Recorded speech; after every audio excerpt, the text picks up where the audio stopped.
Hello दोस्तों, नमस्ते, प्रणाम। मैं कामनी शुक्ला स्वागत करती हूँ अपने यूट्यूब चैनल पर आप सभी का। बहुत ही प्यारा बेटी विवाह गीत है, आप लोग सुने, कमेंट, लाइक, शेयर, सब्सक्राइब जरूर करें। मोरे पीछे वर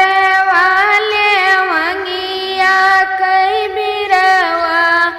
लेऊंगा चुआइया धीरा तीर लेऊंगा मैं बिनी चुनी ढियर लगायो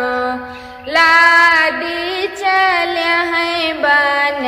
जार रे लेऊंगा मैं बिनी चुनी ढियर लगायो लादी चल हैं बन जार हो लादी चलिया बन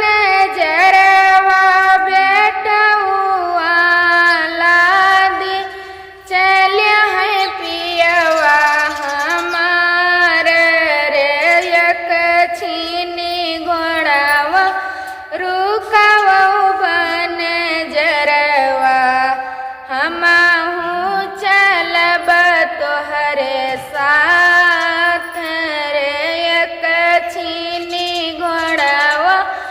रुकावा बन जरवा हमहू चलब तोहरे साथ हो हमरे साथ चली हाउ भूखन मरी हो पियासन मरी हो पन बिना होठ मिलाई हो कुछ कैसे जरिया धन सूतई का पई हो अंग छोलिया छिली छिली जा